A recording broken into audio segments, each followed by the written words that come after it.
So let's talk about the South Bay real estate market. Because over just one weekend, a critical 40-hour window, it got hit with a major and pretty unexpected stress test. And what that test revealed? Well, it showed some fascinating and honestly kind of alarming trends hiding right under our noses. So we're going to break down exactly what went down. And really, it all comes down to this one question, right? Is the South Bay's real estate market starting to show some cracks? I mean, we all hear the headlines about the tech boom, but are we missing the bigger picture? Are the actual foundations, the buildings that make up our community, starting to have problems? That's what we're digging into. This slide really puts the whole thing in perspective. It feels like the South Bay is living in two different worlds right now.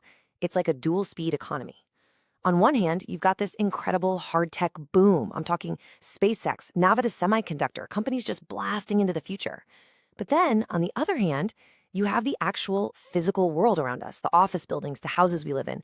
And that part of the economy just got hit with a series of shocks that, well, they tell a totally different story.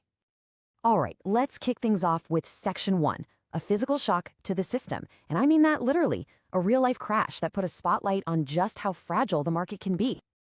Okay, so picture this. It's Saturday night, about 7:45. We're on Rosecrans Avenue in Manhattan Beach. All of a sudden, there's a two-car crash, and one of those cars, totally on fire, goes careening right into the side of the three-story Deloitte building. I mean, a massive incident on one of the busiest streets around here. And check this out. The South Bay Economic Intelligence Report didn't just see this as a car crash. They called it a potent metaphor. And what they mean is, it's a huge symbol for how fragile these big, traditional office buildings really are, especially when they're sitting right on these super busy streets. And the fallout from this? It's huge. We're not talking about a little fender bender. This is real structural damage to a top-tier Class A office building. That means major headaches and disruption for all the professional tenants inside. But bigger than that, it makes you stop and think, right? Just how vulnerable are these prime buildings that are literally just a few feet away from cars flying by? Okay, so that was the physical shock, but that wasn't the only thing going on. Let's move to Section 2, the silent market squeeze. Because at the same time, all these economic pressures were quietly building up just under the surface. Now look at this number. Just let it sink in. 0.1%. That's it. According to new data from CoStar that dropped that same weekend, that was the entire annual rent growth for apartments in LA. After all those years of rents just shooting through the roof, the market has pretty much slammed on the brakes. It's gone completely flat. And this is where things get kind of weird. It's a total paradox. On one side, you've got developers building these brand new luxury apartments, like this 265-unit place in Gardena, because they're betting that the tech workers will snap them up.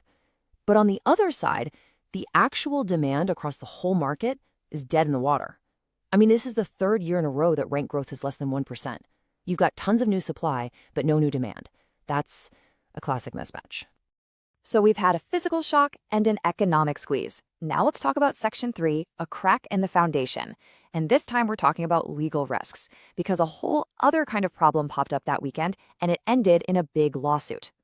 So here's the story. On February 9th, a lawsuit gets filed over a fix-and-flip house in Torrance.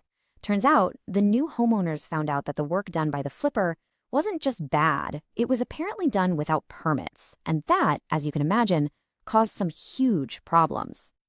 So here's the breakdown. The homeowners are going after the company Staged and Sold Inc. Why? Because they're dealing with serious water damage, all because the windows and doors were put in wrong. They're looking at over $80,000 in damages.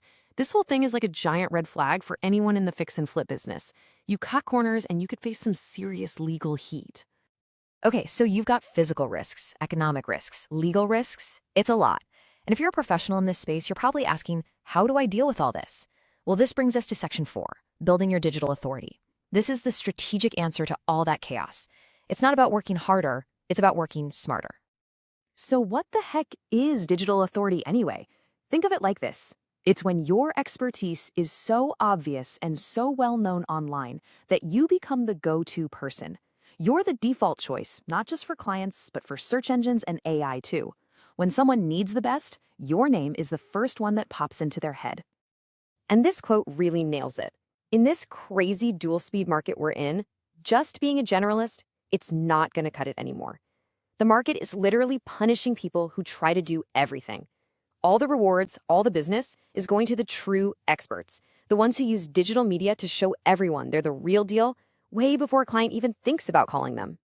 Okay, so that brings us to Section 5, the new South Bay playbook. How do you actually do this? How do you build that authority without completely burning yourself out? Let's get into the strategy. And here is the big problem, the one that every expert I talk to runs into. I call it format fatigue. You know you need to be on YouTube, right, with the nice widescreen videos. But you also have to be on TikTok and Instagram Reels with those vertical clips. And trying to make separate stuff for all of them, it's a full-time job. It feels impossible, and you end up doing twice the work for like half the result. But there is a much smarter way to do this. It's called the vertical slice strategy. Here's how it works. You film once, just one time, in beautiful, high-resolution 4K. That full cinematic version, that goes on YouTube and your website. Then we take the best moments and slice them into perfect vertical clips for TikTok and Reels. And here's the key. There is zero loss in quality. So what's the result? You look like a top-tier pro everywhere, on every platform, all from one single recording session. I mean, think about how powerful that is. You spend 1 hour in a studio, and you walk out with weeks of amazing expert content, maybe even months' worth, all ready to post. The #1 rule of this new playbook is simple. Never film twice. And you know what? This whole new way of doing things is happening right here in the South Bay. It's called Voxel Micro Video Labs, and it's basically a content engine built for exactly this purpose. And get this, it's located inside the Donn Allan experience, which is this gorgeous, historic 1920s JCPenney building in San Pedro. It's the perfect mix, right? Old school history and brand new tech all in one place. So let's just end on this thought. We've seen that the market is clearly moving at two different speeds. We've seen that these shocks, physical, economic, legal, they're probably going to keep happening. So the question you have to ask yourself is, what are you doing about it? Are you building that digital authority? Is the reputation you're building today strong enough to handle whatever this market throws at you next?